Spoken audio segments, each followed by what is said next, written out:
1. First of all, I am involved in what follows, but this mostly happened to my girlfriend and her coworker. So I'll try to tell what she has experienced and what she told me has happened. Secondly, this whole thing is still going on. I will try to add as much detail as possible, but I will have to cut some things out for her and our safety. A few months ago, my girlfriend started working in a tanning salon. The shop itself is a big room with over 10 cubicles where you can change and use these things. Her job there is to take the money and clean them up after the customers finish tanning. Pretty straightforward. It is usual that this shop is open late in the evening. The shop she works at closes at 10 p.m. Right as you enter the shop, you have to walk about 3 meters to get to the counter. That's where she is standing most of the time. The shop front is fully made out of glass, which means you can always look into the shop or look outside. The interior is very well lit, so when it is dark outside, it is hard to see something through the glass. One day, me and my girlfriend both had the day off and were chilling on the couch. It was around 9:30 in the evening, 30 minutes before her coworker would close up the store. We were pretty immersed in the television as the movie was getting better when her phone vibrated. Once, twice, a third time, in a short period of time. Like someone really wants you to read the messages he is sending. It was her coworker. The first message was a photo of the glass front of the shop, taken from behind the counter. The other messages were her coworker panicking over somebody standing in front of the store, peeking from behind a pillar.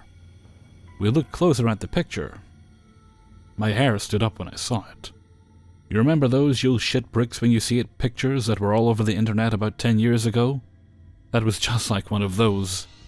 The silhouette of a man with a thick winter jacket and his hood on, peeking into the store. She waited for him to go away, but after 10 minutes he was still there, gazing into the store. She called her father. He told her he would come to pick her up. When the creep saw her on the phone calling someone, he ran off. And I'm not just saying that. He literally sprinted across the parking lot over to the grocery store, which is open 24 hours. Fast forward 2 days, Sunday. The store across the parking lot is closed on Sundays. My girlfriend was working the late shift, so I dropped her off at 3 p.m. We chatted for a few minutes and I got back into my car to drive off. When I was driving towards the exit lane, right across from the store she works in, I noticed this guy standing in the middle of the street just staring in the direction of the store. Notice that there are 15 to 20 meters between him and the store. He looked like he was trying really hard to see something. I was driving towards him wondering if he'd move away, but he didn't. I had to drive around him. It even seemed like he didn't notice me at all. He was just standing and staring, frozen. Around 20 years old, male, thick blue winter jacket with his hood on. I wasn't sure if it was the guy that was there nights before, but something felt off about him, so I tried to remember every little detail I saw on him. I parked a street further away and called my girlfriend. I told her what I saw. She said she saw him too, and that he came closer and looked into the store for a bit, then walked away calmly. She thought that maybe he got anxious or something, and did not feel like getting a tan right now. We thought of him as an awkward guy that was too shy, maybe. I went back there 30 minutes before closing time to pick her up, just to make sure she's safe. Everything seemed quiet that night. Fast forward again 1 week later, Sunday again, late shift again. I was getting ready to pick up my girlfriend from work and decided to show up 30 minutes early to make sure she's safe again. I just got into the car when she called me. She was breathing heavily. She sounded terrified. The fear in her voice was the worst thing I felt in a long time. She told me that there is this guy staring into the shop again and that he is watching her. He stood behind a pillar looking at her through a mirror that was placed at an angle. She couldn't finish her sentence when he started to sprint towards the store across the parking lot, which was closed. I was going way over the speed limit to get to her as fast as possible. When I pulled into the parking lot, no one was there. I grabbed my cutter knife I usually take to work and walked towards his shop. No one is standing there. I went inside and calmed her down. A few minutes before closing time, I look out the front and see him approaching the store. He walks toward the pillar and leans into it, pulling out his phone. Is he maybe playing Pokemon Go and it's not as bad as it seems? I questioned myself. As we went out after closing up, he was still there. I decided to have a little chat with this guy. He is noticeably smaller than me, and I am pretty confident and confrontational. I said something like, "Hey dude, you okay?" I'm sure now he is the guy I saw a week before who was standing on the street. He said, "Yeah, sure, what's the matter?" with a really strangely pitched voice. Like he is acting his voice down from his usual voice. "There have been some complaints about you lurking around here at late hours. Just wanted to check what you're up to." "Oh yeah, I'm waiting for my friend. I usually meet up here." "Okay, so we cool. Watch out though. Acting strangely like you did here the last time might get you in trouble if you do that in front of the wrong people. Take care." No response to that. He just typed around on his screen. He was on his home screen the whole time. He was not texting anybody. He was not waiting for his friend. But he sure was lying. And he sure was up to no good. So, creepy dude with the scarred acne face, let's leave those girls working there alone. And let's not meet again. For your own good. 2. Background. I live in a secluded ranch with 7 other neighbors. This ranch is located about half a mile from the entrance.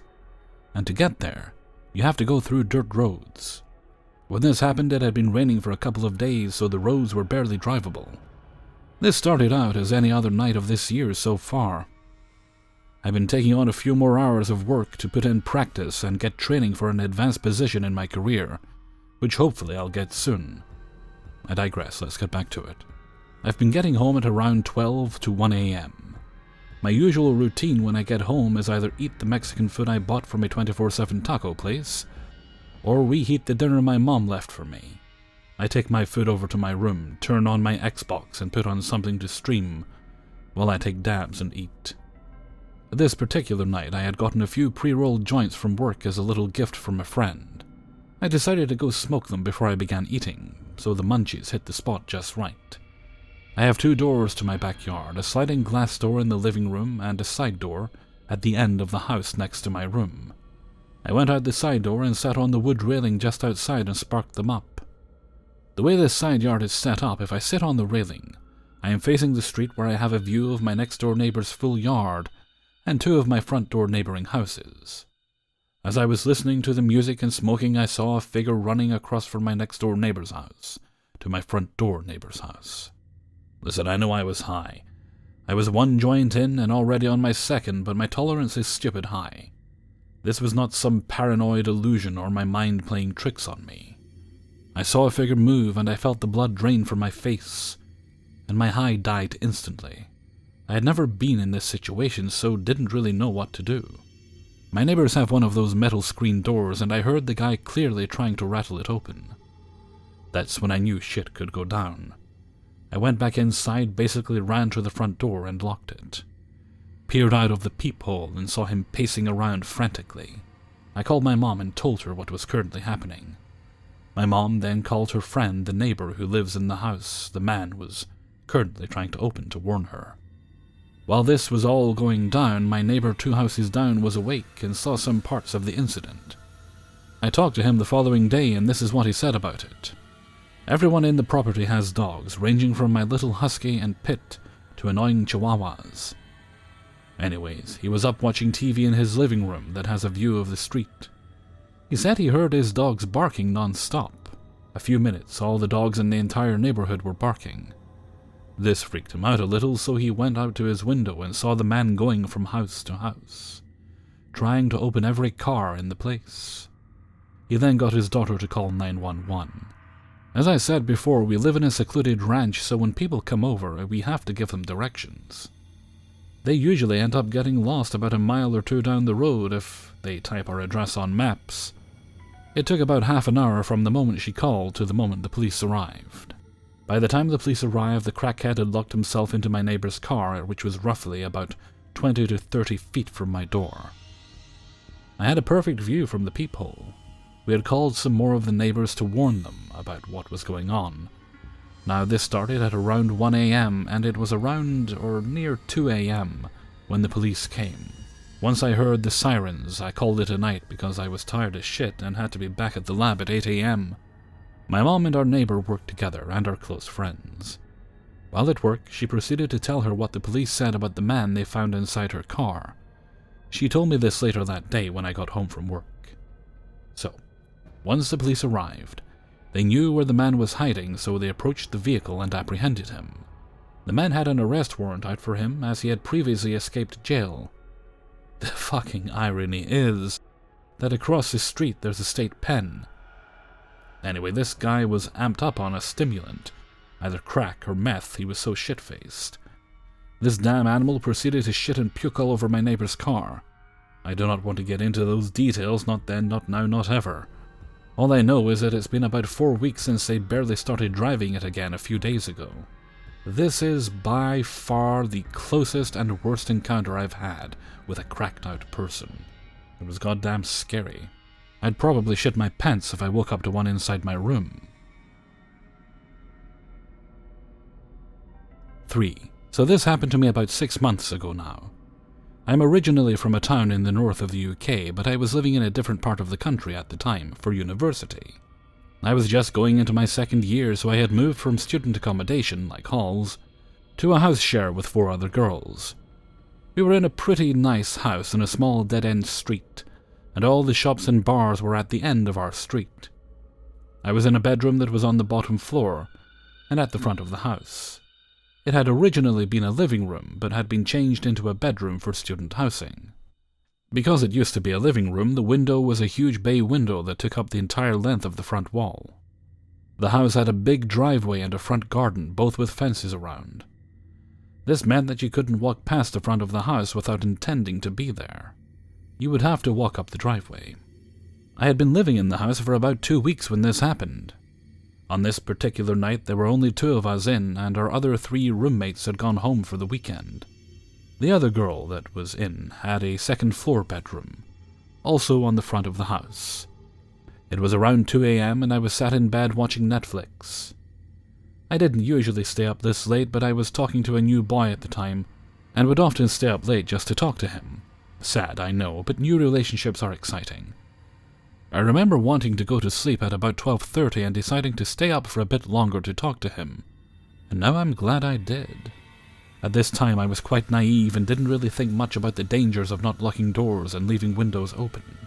I grew up in a very nice area where we didn't even fully have to lock our doors, and so I still wasn't out of this mindset. This experience has definitely changed that. Because of this, I had one of my windows slightly open and my curtains were open. The curtains didn't matter too much because the way the house was built, the garden and trees were right in the front of my window, meaning no one could see in unless they stood directly in front of it. Being naive, I didn't think there was a possibility that anyone would try to. I was half laying down, half sitting up in bed with my laptop in front of me. I didn't have my laptop on too high a volume as, although she was upstairs, there was another girl in the house and I wanted to be respectful. All of a sudden I saw a shadow go past my window, like a person walking past. I froze immediately as, like I mentioned earlier, there was no way someone could just walk past, unless they walked down my driveway and were specifically coming to my house. I thought maybe someone had walked down the wrong driveway or was possibly cutting through and was going to jump the fence to another house. Something didn't sit right about this at all, however, so I left my laptop running and just looked out the window for a second. I couldn't see out of the window at all since it was so dark outside, but I could make out shadows on the wall just next to it. For a second there was nothing. Then a shadow of a man went past. Then the shadow of another man about 2 seconds afterwards. At this point I knew something was wrong and I shut my laptop immediately, in the hope that if they looked in the window they wouldn't see me. A bit of time went past, maybe like a minute or 2, and I just sat in the pitch black waiting to see if I saw anything else. After this bit of time went by, another shadow of a man went past my window in the opposite direction, as if they had both walked in front of my window and to the back of the house, but only one came back. I was certain at this point that they were doing something wrong, but for some reason I could not move. My brain was trying to process a million things at once, and I was so scared that I froze. I felt like if I moved then, they would know I was there, and I had no idea whether this was a good thing or a bad thing. For all I knew, they could have been hoping for a young 19-year-old girl to be inside, and I didn't want to run the risk of letting them know that there was. I was also completely naked under my covers, and it definitely crossed my mind that if I got up, that they could see in the window and they would see me naked. After what felt like an eternity of just sitting there waiting, I heard a loud banging on my window. It sounded like someone had hit something, such as a rock, off the window with force. I assumed that they were trying to break the window and panicked hugely, but still couldn't move. I can't explain what was going through my mind, but it was almost like I was waiting for a completely definitive thing to happen before I got up, as if I was being overdramatic or something. After the loud noise, I would say maybe 30 seconds went past, and then all of a sudden my curtains started moving, and I could see a hand come around the side of them to get them out of the way. They were big curtains, and my openable windows were either side of the big window, meaning they were slightly blocked even by the open curtains. I then looked over to the curtains and could see the figure of a man climbing through my window. He was halfway through my window with the top half of his body inside my room. This is when my mind finally decided that this was a fight-or-flight situation, and I shot up and ran towards my door on the other side of the room. It was locked, so I had to fumble for the key, turn it, and then open the door and run, all the while making a huge amount of noise. I ran up the stairs and knocked on my roommate's room. Still completely naked, I should add, so the image she must have got when she opened the door is quite amusing to think about. She opened the door almost immediately, which I found odd for it being 2 a.m., but I was thankful nonetheless. I told her what had happened, and we locked the door and started panicking. Neither of us knew what to do, as we had never been in a situation like this before. Being stupid and young, I decided to ring my mum. Completely not helpful to the situation, but I wasn't thinking straight. And she told me to ring the police immediately, obviously. So we rang the police, and because we didn't know if the men were in the house or not, they arrived within 2 minutes, as it may have been an act of burglary. I had left my laptop and all my possessions in my room, other than my phone because it happened to be in my hand when I ran. So if they were in my room, they would have plenty to take. The police arrived, and we threw down some keys from the top window to them so they could let themselves in. They searched the whole house, top to bottom, and found no one. I went down when they assured us it was safe and checked my room, and nothing had been taken.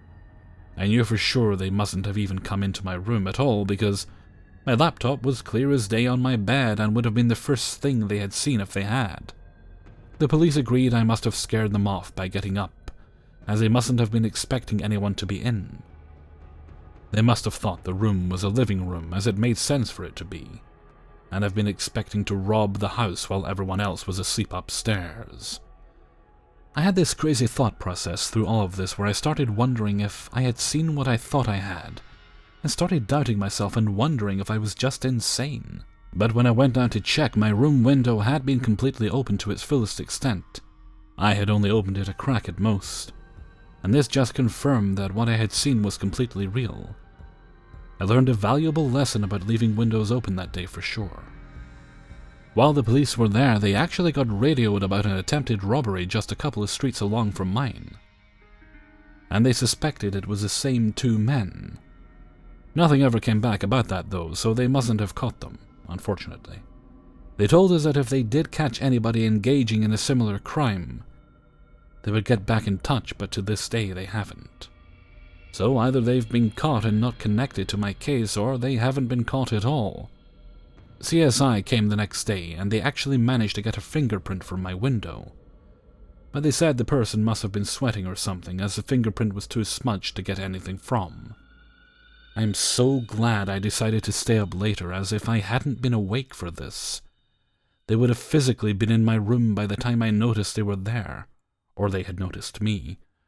The thought of waking up to 2 men in my room is terrifying, and I'm not sure what they would have done if they had gotten into the room before realizing, as there was no easy escape for them. They would have had to climb out of the tiny window again or unlock my bedroom door and then the front door to get out. This might have led to a violent and nasty situation if they had realized they were stuck in a room with an eyewitness, and it doesn't bear thinking about. Also, my roommate told me after the police had left that she had actually woken up for some reason about 5 minutes before I came flying up the stairs, and she said she heard the loud banging on my window when she was already awake. She started to get a bad feeling after that, and had waited up for a bit, sitting on the end of her bed next to the door, just in case I came running up. It's very interesting that she woke up during this, as the men were not loud at any other point other than when they hit the window. Maybe says a lot about the body's ability to detect danger. I, unfortunately, ended up not being able to sleep in that room after that, without having all the lights on, and soon after decided to move back home for university, because I felt so uneasy living down there. So men who tried to climb through my bedroom window and made me scared to sleep for about 2 months, please, let's not meet. Hey everybody, Hellfreezer here, and thank you very much for listening to 3 True Scary Stories. Episode 384. Also, I'd like to apologize for deleting and re-uploading the video. I messed up the number in the outro of the last one. It was a small mistake, and thank you to the person who pointed it out. It is much appreciated. It lets me correct it quickly enough that the video had only been up about an hour, so I wasn't losing, well, I was losing a few hundred views, but it could have been much, much worse. And I did have to correct it, because if I hadn't, well, every person who pointed it out for years to come would think they're the first to do it. And thank you very much to everybody who allowed me to use their stories in this video. I'm trying to rush to get these recorded right now. It is currently 5 to 7 on a Thursday morning. I'm hoping to get everything done by the end of Thursday. I'm essentially at this point just kind of working the first few days of the week instead of taking days off during the week. Because I find last weekend I relaxed more when I had a few days together to relax, as opposed to having the odd day off in between, which was fine for a while, and I'm sure I'll get back to that, but it's just where I am right now. So the birds are starting to chirp. I'm sure the dog will start barking soon, and the bin man will be around at any point, so I better head off and continue on recording. So until next time, thank you very much for listening, and take very good care of yourselves.